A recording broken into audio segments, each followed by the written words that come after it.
Jesus was often misunderstood. And let's be honest, he still is to this day. I mean, if everyone understood what Jesus came here for and believed in his message and the example that he set for us to live by, this world would look quite different. Even if people didn't believe who Jesus said that he was and they still implemented his principles and values, this world would look significantly different. But that's the beauty of us being human beings. God created each and every one of us unique, and he's given us the free will to choose what to do with our life. And so I choose to believe that he is who he says that he is and implement the stuff that he showed us to live by. What the Bible says that Jesus did in his lifetime, the disciplines that he implemented, the example that he set for us, and just his message of salvation. With all that said, in his final moments, when he called out to God, it said that some people thought he was calling out for Elijah and said, wait, let's just see if Elijah comes and saves him. Well, Jesus didn't need saving. He willingly went to the cross.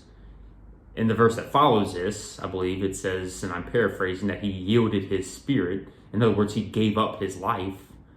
Jesus didn't want to be saved. He didn't want that cup of wrath, but he had already completed the mission. And another gospel it even says one of his last few words was, "It is finished." And so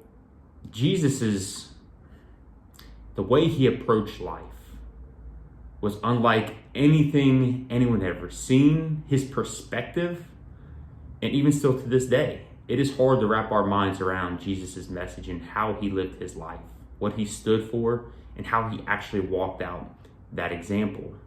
That's why it's so hard to understand what Jesus meant. I mean, even his disciples had a hard time understanding, and they were right there in his presence.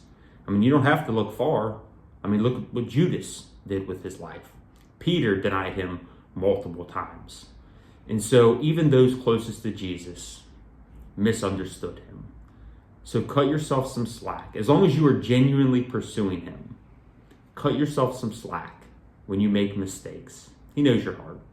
He knows when you are pursuing his will for your life. So spending time in prayer, in meditation, in his word, in solitude, fasting, worshiping, all those disciplines get us closer to him. It's like anything else that we're pursuing in life. When we invest our time and put effort into it, we will reap more fruits. We will be far more productive.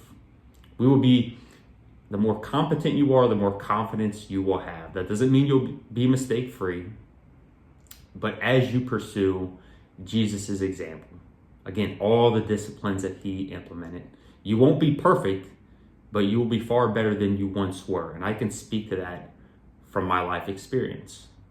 And so consider Jesus' way of going about life. His perspective was higher than our ways, right? His ways of thinking and doing are higher than ours.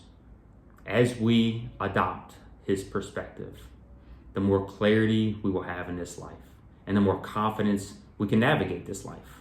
With him as our guiding point, as our North Star, we are going to live the life that he intended us to. Nothing of this world can come even close.